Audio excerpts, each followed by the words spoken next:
Hi, I'm Pami Woodruff of the schooloflostarts.com and makeitwithpam.com, and today we're taking this and doing the stitching that we need to make this.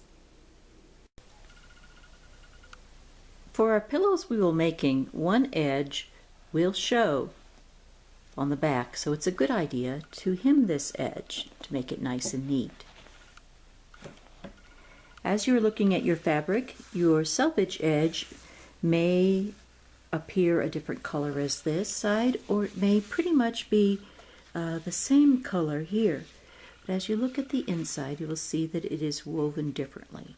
There's more of a ridge effect right along the edges here. Now you could leave that on one side, but it will make a better hem if you cut that off. At the very least though, you need to fold it back and stitch along that edge to make a nice neat edge for your pillow on at least one of your short ends. I'll show you how to do that now.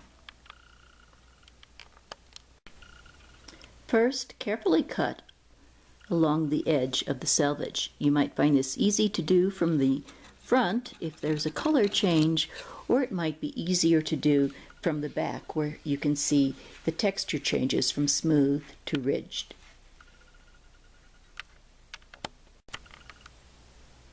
And here we are with both selvages cut off of the short end of our rectangle of fabric.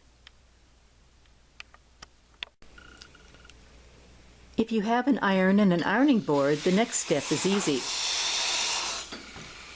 But if you don't, you can also iron with an ordinary spoon. I'll show you how in just a moment. First, iron the edge of your fabric so that it is completely flat. In this case, my iron has spilled water, and that's what's on the fabric.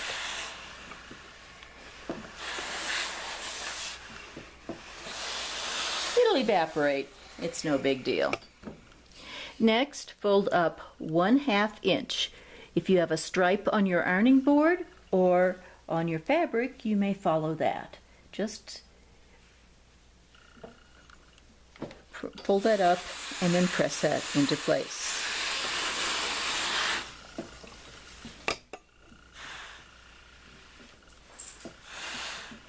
If you have a 100% cotton fabric, you can use the cotton setting and steam. If you have a polyester content in your fabric, you might not want to use steam. And being careful that you don't burn yourself on the very, very hot fabric, we're going to fold the edge in so that the cut edge touches the inner edge that we just pressed.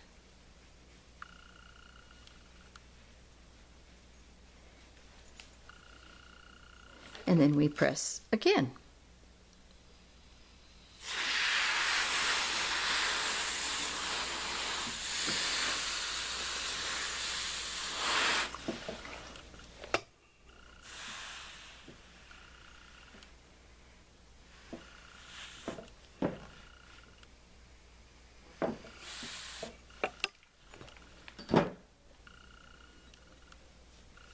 And then we have a nice, neat edge pressed back. If you do not have an iron, you can do almost as well with a spoon. Fold back a 1/2 inch, once again following a stripe if you have one, and press hard on the fabric with the bowl of the spoon against a tabletop or countertop, a very sturdy surface. And you'll notice that I get a nice crease here. So we'll press it with the spoon, then tuck the cut in so it matches where the fold is, and then press again.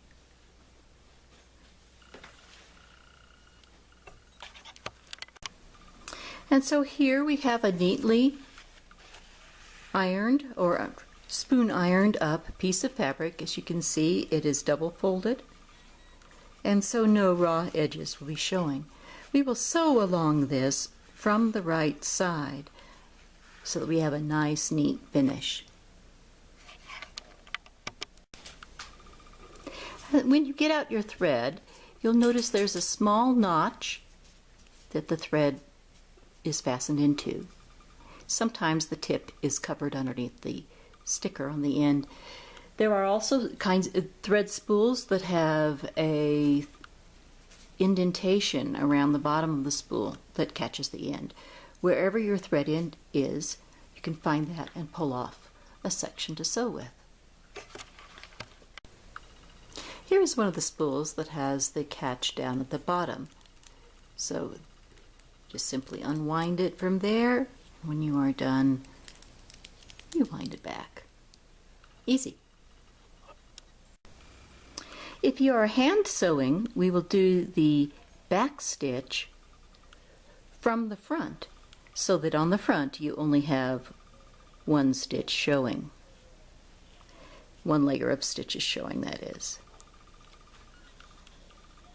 If you need a refresher on how to do the back stitch, please refer to the previous videos where I showed this stitch in great detail. You want to be making this stitch evenly from the edge, just whatever looks good to your eye.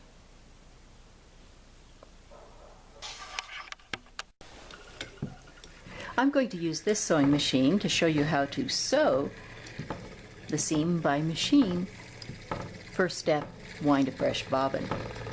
Now I realize your machine, if you have one, is probably a lot newer than this one, but we still always start with winding a bobbin of thread.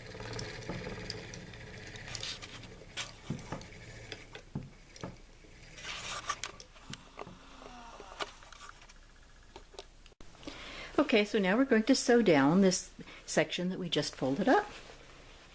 Now I'm using this very old machine because it's nice and quiet. You can hear me talk. But all machines are basically the same. You start with the needle in the furthest most up position, you hold the thread tails, you put the fabric under the foot, and then you start the motor. In this case, I'm the motor. And once you've gotten the first few stitches, you can let go and just let the machine feed the fabric on through.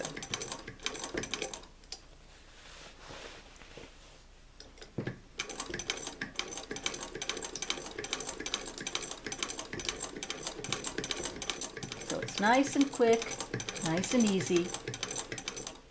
If you're sewing on a much thicker fabric than you had been sewing on previously, you may need to make a few adjustments to your machine, but most of the machines now, as you switch from thin fabric to fairly thick fabric, they automatically adjust for those thicknesses, and the tension comes out just fine. Interestingly enough, these old antique machines do the very same thing. And this one here is close to 100 years old.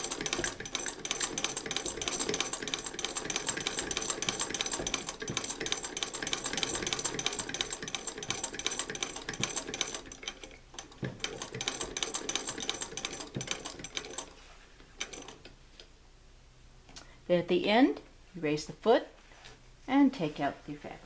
Cut the threads.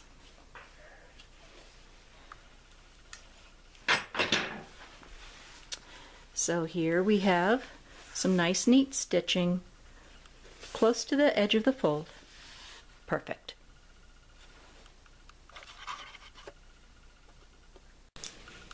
So now we have neatly hemmed our fabric. You still have a very long piece, and you're saying, Pammy, how do I put this together so that it fits my pillow form? Well, that's what's up next.